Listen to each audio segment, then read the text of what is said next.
That night was colder than usual. A stranger approached me and handed me a note. He said I deserved a second chance.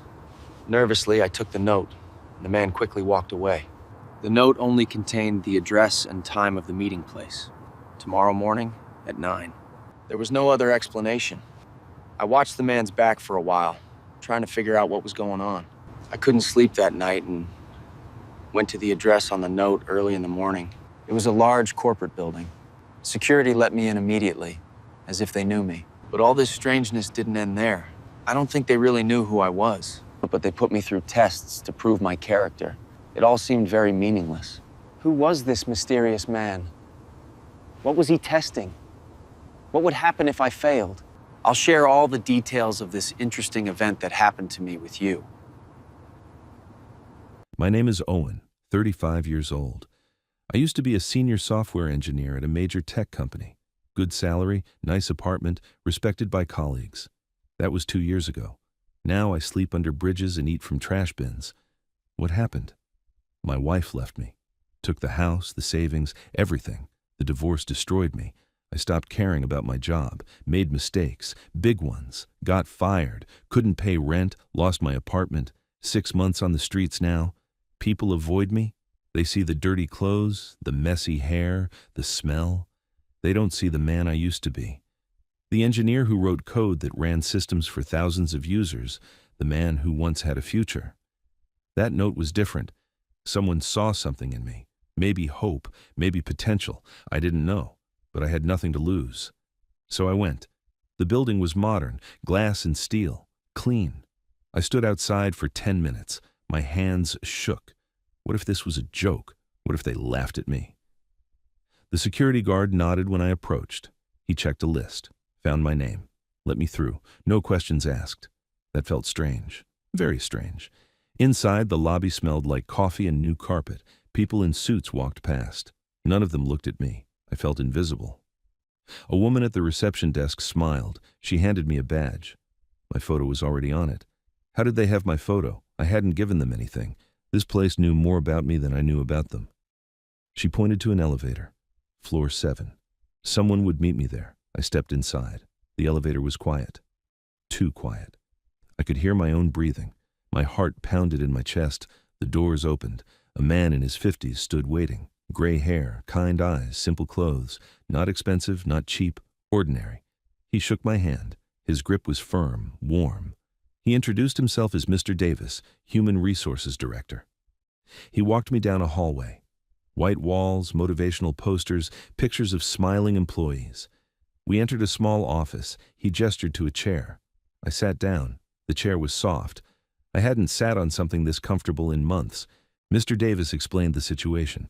This company hired people who needed second chances, former convicts, recovering addicts, people like me, homeless, broken, forgotten.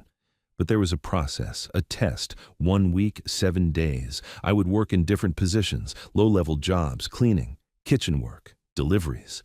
They would watch how I behaved, how I treated others, how I handled difficulty. If I passed, I would get a real position, a job that matched my skills. If I failed, I would leave. No hard feelings, no judgment. I agreed. What choice did I have? This was my only shot. He handed me a uniform. Blue shirt, black pants, told me to change in the bathroom. When I came back, I looked almost normal, almost human again. My first assignment started immediately. Cleaning department, 4th floor, report to Sandra. I took the elevator down, found Sandra in a supply closet. She was in her 60s, short, round, friendly smile. She handed me a mop and bucket. She showed me which offices to clean. Start with the bathrooms, then the hallways, then the break rooms. Simple work, mindless work, but honest work. I started in the men's bathroom. The smell of bleach filled my nose. I scrubbed toilets, wiped mirrors, mopped floors. My hands remembered this kind of work. I used to clean my own apartment before everything fell apart. A young man walked in, mid-20s, expensive watch, designer shoes. He glanced at me. His face showed disgust. He didn't say anything, just washed his hands quickly and left. I kept cleaning, moved to the next bathroom, then the hallways. People walked past me, most ignored me. Some stepped around me without looking. I was furniture to them. something in the background, but I didn't know that this was just the beginning of a much stranger week. The afternoon came. Sandra told me to clean the executive floor, top level, where the important people worked. I took my supplies and went up. The carpet was thicker here, the desks were bigger, everything smelled like money. I moved quietly, tried not to disturb anyone. A door opened. A young man stepped out. Late 20s, perfect hair, perfect suit. He looked at me. His expression was cold. He spoke. His voice was sharp. He asked why I was there. I explained I was cleaning. He said I should come back later, much later, when real people weren't working. I apologized, started to leave. He stopped me, told me to clean his office anyway, right now. He would watch to make sure I didn't steal anything. I went inside. His office was huge, windows overlooking the city, leather chairs, a desk that probably cost more than I made in a year. I cleaned while he sat at his desk, typing on his laptop, occasionally glancing at me, making sure I knew he was watching, making sure I felt small. I finished, left without saying anything. My face burned, but I stayed calm. Sandra found me later, asked how it went. I said fine. She shook her head, told me that was Daniel, the owner's son. He treated everyone badly, especially people in my position. I should have seen that coming. Every company has someone like Daniel, someone who never struggled, never failed, never understood what it means to lose everything. That night I returned to my spot under the bridge. My body ached, but my mind felt clearer. I had worked, done something useful. For the first time in months, I felt almost human. Day 2 started early. Mr. Davis reassigned me, kitchen duty, help the cafeteria staff, prepare meals, clean dishes, whatever they needed. The head cook was a woman named Rita. Loud voice, quick hands. She showed me the routine. Chop vegetables, stir pots, wash dishes, keep moving, don't slow down. Lunch rush was chaos. Hundreds of employees lined up. Orders shouted, plates filled, food served. I worked the dish station, hot water, soap, scrub, rinse, repeat. My hands turned red. The steam made my face sweat. But I kept going. Rita watched me, nodded approval. During a break, she offered me food, real food, hot soup, fresh bread. I ate slowly, savored every bite. She asked about my story. I told her some of it, not everything, just enough. She understood, said everyone here had a story. Everyone had fallen. The question was who got back up. After lunch, I cleaned the kitchen, scrubbed counters, mopped floors, took out trash, simple tasks, but they mattered. An employee came to the back door. Young woman, early 20s. She looked tired, asked if there were any leftovers, said she forgot her lunch. I checked with Rita. She nodded. I gave the woman a plate, rice, chicken, vegetables. The woman smiled, thanked me, said I was kind. That moment felt good. Helping someone else, even in my position, even with nothing, I could still give something. But others were not so grateful. Sometimes people at moments you never expect have a way of reminding you that you truly have nothing at all. Day 3 brought a new assignment, courier work. Deliver packages within the building, pick up documents, drop off supplies, move constantly. Mr. Davis handed me a cart, showed me the delivery list, 20 stops, different floors, different departments. I started moving. The work was physical, pushing the cart, lifting boxes, climbing stairs when the elevator was full. My legs burned, my back ached, but I didn't complain. I delivered to the IT department, saw the servers, the computer stations, the screens showing code. My heart jumped. This was my world, or used to be. A young tech walked past, saw me staring, asked if I needed something. I said no, just admiring the setup. He laughed, said most people found it boring. I wanted to tell him I understood every line on those screens, every function, every variable. But I stayed quiet. That wasn't my role here, not anymore. Later, I delivered to the design department. Colorful workspace, creative chaos. A young woman worked at her desk, drawing on a tablet. She looked up when I entered. She smiled, asked my name. I told her. She introduced herself as Maya. Said she was new too. Only 3 months here. We talked briefly. She asked where I worked before this. I hesitated, said I used to be in tech. She asked what happened.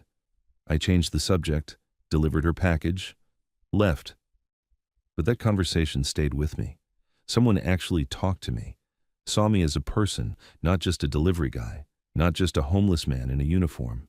Day 4 tested me differently. I was back on cleaning duty. But this time, something happened that almost broke me. I was mopping the hallway near the executive offices. Daniel walked past.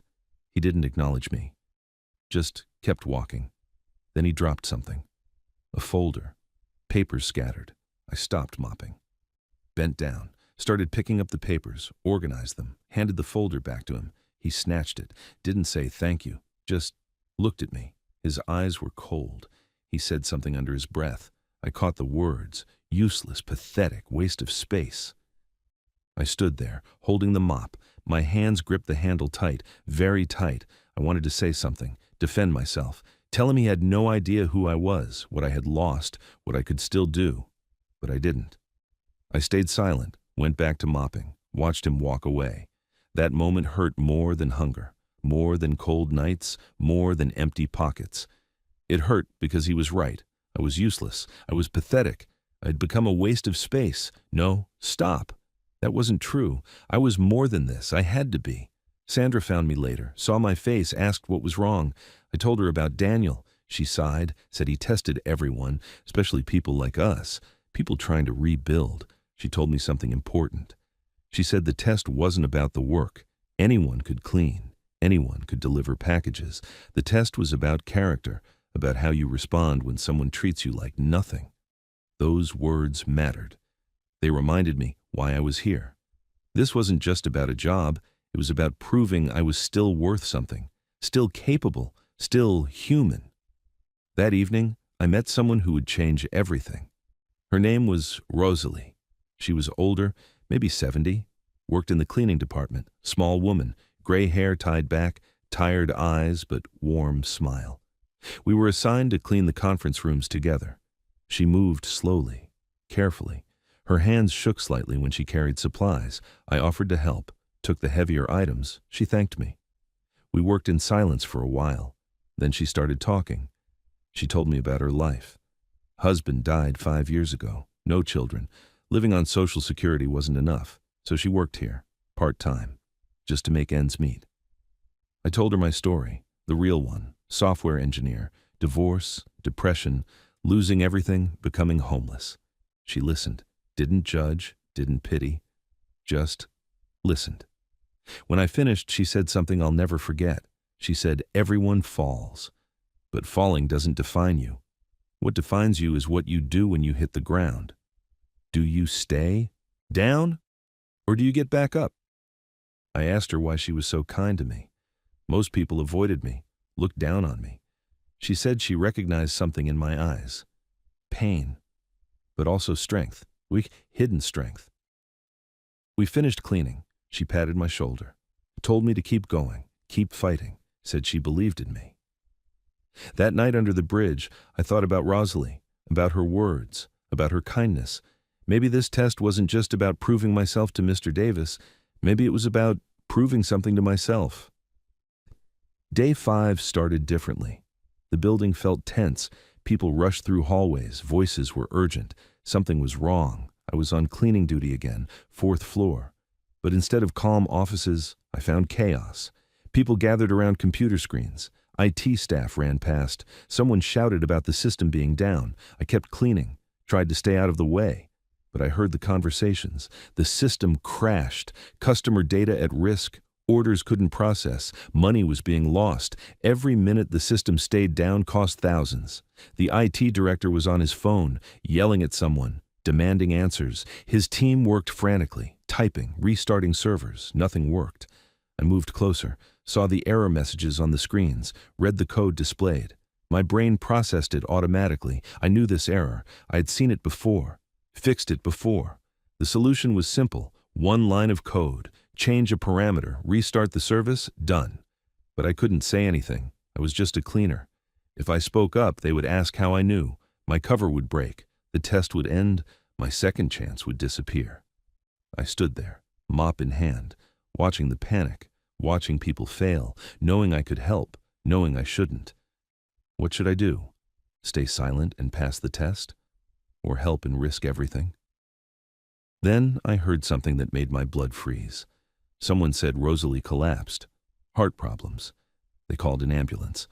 But the system was down. They couldn't access her medical records, couldn't coordinate properly.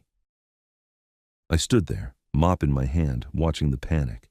I knew exactly how to fix it, one line of code. But if I spoke up, everything would be over. The test would end. My second chance would disappear. What should I do? Rosalie needed help. The system was blocking everything. The ambulance couldn't coordinate. The hospital couldn't access records. Every second mattered. I dropped the mop, walked toward the IT director. My legs moved before my brain could stop them. He was shouting into his phone. His face was red. Sweat dripped down his forehead. I tapped his shoulder. He turned, looked at me. Confusion filled his eyes. Who was this cleaner interrupting him? I spoke clearly. Give me 5 minutes, I can fix it. He laughed. Not a real laugh, a stressed laugh. He asked who I was, what I knew about systems. I said I used to work in tech, senior engineer. I knew this error. He stared at me. The room went quiet. Everyone stopped. Looked at us. The cleaner claiming he could fix what the entire IT team couldn't. The director hesitated. Then he stepped aside. He said I had 3 minutes, not 5. 3. If I made it worse, security would remove me. I sat at the nearest terminal. My hands touched the keyboard. It felt right, like coming home after years away. My fingers remembered. Muscle memory kicked in. I opened the system logs, found the error, just as I thought. Database connection timeout. A parameter set too low. The system couldn't handle the load during peak hours. I navigated to the configuration file, changed one line, increased the timeout value, saved the changes, restarted the service. The screens flickered, code scrolled, then stopped. Green indicators appeared, system online, database connected, all services running. The room erupted, people cheered. The IT director grabbed my shoulder, asked how I did it. I explained briefly. Simple fix, common problem. I had seen it dozens of times before, but I didn't have time to celebrate. I asked about Rosalie. Where was she? Someone said the ambulance just arrived. They were taking her now. I ran, down the hallway, to the lobby, saw the paramedics wheeling her out. Her face was pale, her eyes were closed. I called her name. She didn't respond. They loaded her into the ambulance. The doors closed. The vehicle drove away. Sirens echoed through the street. I stood there, breathing hard. My chest hurt, not from running, from fear. Rosalie had been kind to me, believed in me. Now she might die. Mr. Davis appeared beside me. He put his hand on my shoulder, said they would take care of her. The hospital had her records now, thanks to me. She would get the best treatment. I nodded, but words didn't help. I wanted her to be okay. I needed her to be okay. Mr. Davis led me back inside, to his office. We sat down. He looked at me differently now, not as a test subject, as a person, as someone who just saved the company and possibly saved a life. He asked me to explain. Who was I really? How did I know how to fix the system? Why was I pretending to be just a cleaner? I told him everything. My real name. Owen, former senior software engineer, worked at a major tech company. Good career, good life. Then the divorce happened. Lost everything. Depression took over. Made mistakes at work. Got fired. Couldn't recover. Ended up homeless. Mr. Davis listened. Asked why I took the test. Why I stayed quiet about my skills. I said I needed to prove something. To myself. That I was more than my failures. That I could still be useful. Still be good. He understood. Said the test was about character, not skills. Anyone could learn skills. But character was different. Character showed who you really were when everything was stripped away. But what I didn't know was that someone else had been watching. Someone very important. The IT director came to the office. Behind him was someone I recognized. Daniel, the owner's son. The man who treated me like dirt. His expression was different now. Less confident, almost confused. The IT director introduced himself properly. His name was Robert. He thanked me again, said the system crash could have cost millions. Customer data was protected because of me. I saved the company.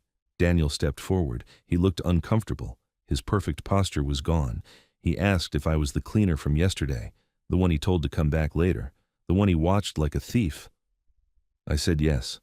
That was me. His face changed. Red crept up his neck. He opened his mouth, closed it, opened it again. Then he apologized, said he made a mistake. He judged me, treated me poorly. He was wrong. I accepted his apology, told him everyone makes mistakes. What matters is learning from them. He nodded, left the office quickly, almost running. Robert stayed. He asked if I wanted a job, real job, in the IT department, senior position, good salary, benefits, everything I lost 2 years ago. But Mr. Davis interrupted, said that wasn't his decision to make. The test wasn't over yet, not officially. There were still 2 days left. We had to follow protocol. Robert agreed reluctantly. He left. Told me to think about it. The offer would wait. I spent the rest of the day in a daze, went back to cleaning. But my mind was elsewhere. The system, the code, the feeling of solving problems again. It felt good. It felt right. That evening I visited the hospital, asked about Rosalie. The nurse said she was stable, resting, family only for now. I said I was her friend. The nurse smiled, said friends counted as family. Let me in. Rosalie was in bed, tubes connected to machines, monitors beeped steadily. But she was awake. She saw me, smiled weakly. I sat beside her, held her hand. It was cold, fragile.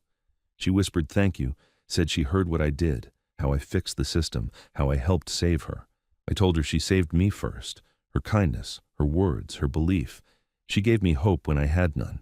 Fixing a computer was nothing compared to that. She squeezed my hand, told me to finish the test, see it through.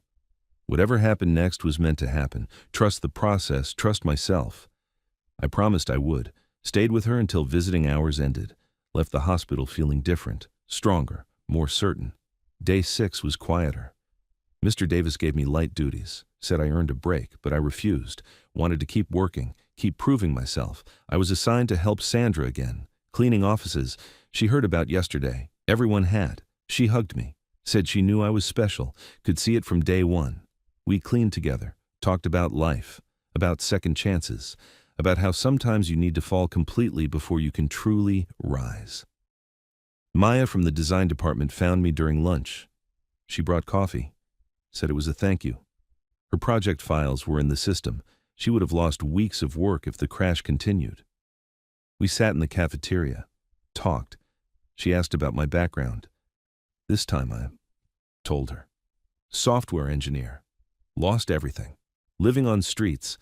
Taking this test for a second chance. She didn't judge, just listened. Then she shared her story. She came from poverty. Single mother raised her. Scholarships got her through school. This job was her first real break. She understood struggle, understood loss. That conversation meant something, connection with someone who got it, who didn't see me as a charity case or a curiosity, just as another person fighting to build a better life. Perhaps you have also experienced such moments where a simple conversation reminds you that you are not alone in your struggles. Day 7 arrived. The final day. Mr. Davis called me to his office early. Said today would be different, no assignments, just wait. Someone wanted to meet me. I sat in the conference room, alone. Nervous energy filled my body. My leg bounced, my hands fidgeted. What was happening? Who wanted to meet me? The door opened.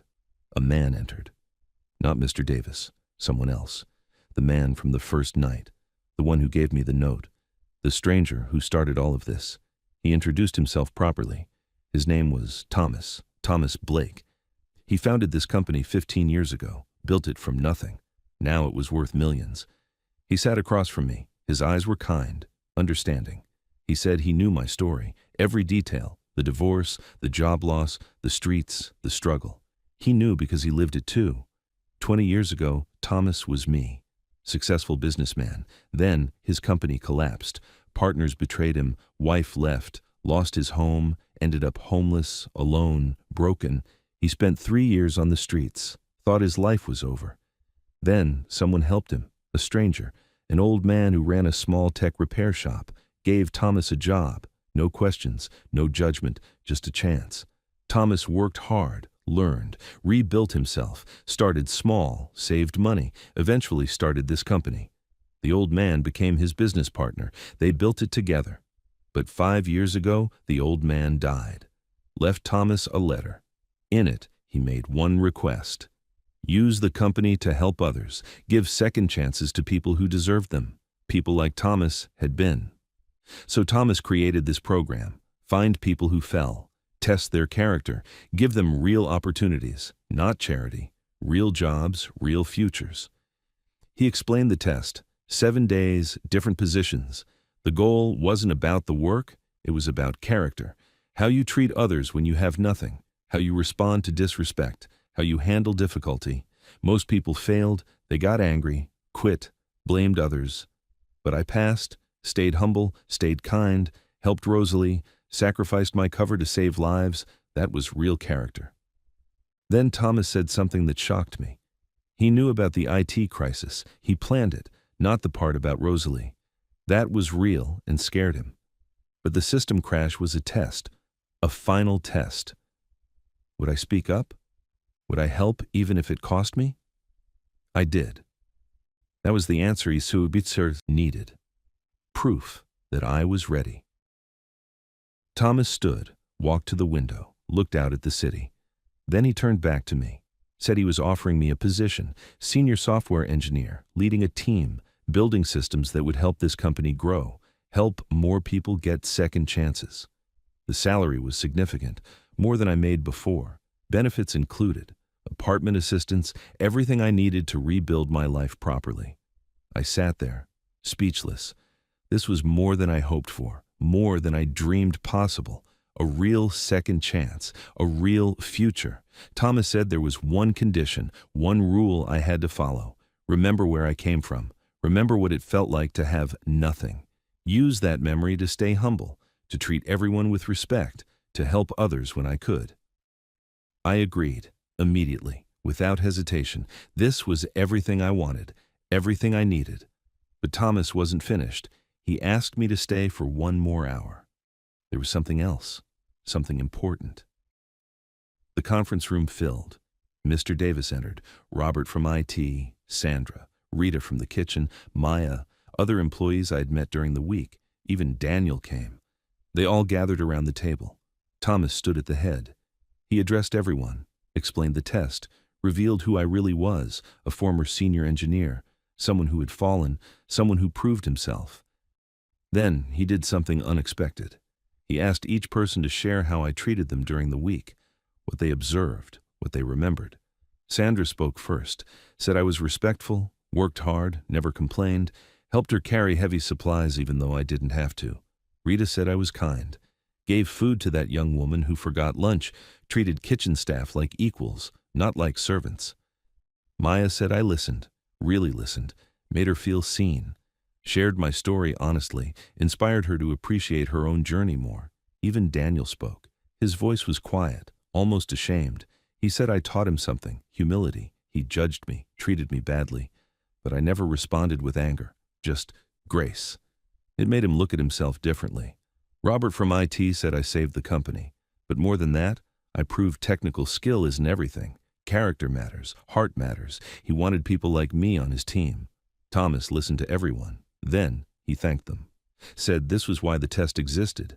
To find people worth investing in, people who would make the company better, make the world better. The meeting ended. People congratulated me, shook my hand, welcomed me to the team. It felt surreal. 1 week ago I was sleeping under a bridge. Now I was surrounded by colleagues, by people who respected me. Thomas pulled me aside, gave me an envelope. Inside was a key, an apartment key. He arranged temporary housing, said I could move in today. It was furnished, stocked with food, everything I needed to start fresh. I looked at the key. Such a small thing, but it represented everything: security, stability, home. I felt tears coming, tried to hold them back, failed. Thomas hugged me, said it was okay to cry. He cried too when someone gave him his first break. Crying meant you were human, meant you understood how precious second chances were. That night I moved into the apartment, small but clean. A real bed, a real shower, a real kitchen. I stood in the middle of the living room, just stood there, taking it in. This was mine, at least for now. And if I worked hard, maybe forever. I thought about the past 6 months, the cold nights, the hunger, the shame, the fear. All of it led to this moment. All of it meant something. Maybe falling was necessary. Maybe I needed to lose everything to understand what really mattered. Character, kindness, resilience. These things were worth more than any job or paycheck. 6 months later, everything changed again. But this time in the best way. I became the lead software engineer, built a team, developed systems that helped the company expand. We created platforms that connected homeless individuals with job opportunities. Real opportunities, like the one I received.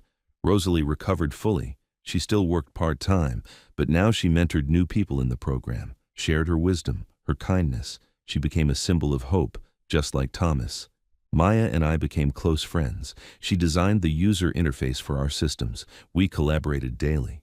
Her creativity combined with my technical skill created something special, something that actually helped people. Daniel changed too. He volunteered to mentor program participants, taught them about business, about professionalism, about respect.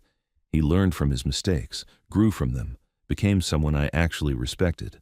Thomas watched it all, proud, satisfied.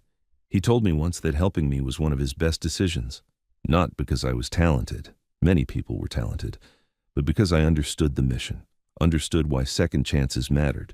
Every month I met with new program participants, shared my story, encouraged them, reminded them that 7 days of testing weren't about perfection. They were about character, about showing who you really were when everything else was stripped away. Some people passed, some didn't, but everyone learned something. Everyone had the chance.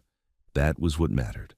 I still visited my old spot under the bridge sometimes, not to sleep there, just to remember, to stay grounded, to remind myself that I was one decision away from being there again.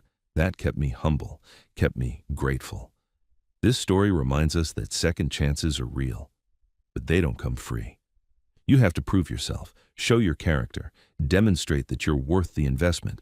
I fell hard, lost everything, became nothing in the eyes of society. But I didn't lose myself, didn't lose my character. When the test came, I was ready. I proved I deserved another shot. The mysterious man who handed me that note changed my life. But really, I changed my own life. I made the choices. I stayed humble. I helped others. I sacrificed my cover to save Rosalie. Those decisions defined me. Thomas gave me opportunity, but I did the work. That's how second chances work. Someone opens the door, but you have to walk through it. You have to earn what comes next. What lesson did you gain from this story? Have you ever received a second chance? How did you prove yourself worthy? Share your thoughts in the comments below. If this story touched you, reminded you that falling doesn't mean failing, please like this video. Share it with someone who needs hope. Subscribe for more stories about real people overcoming real struggles. Thank you for staying with me. Thank you for listening. Remember, your past doesn't define your future. Your character does, and character shows up when everything else falls away.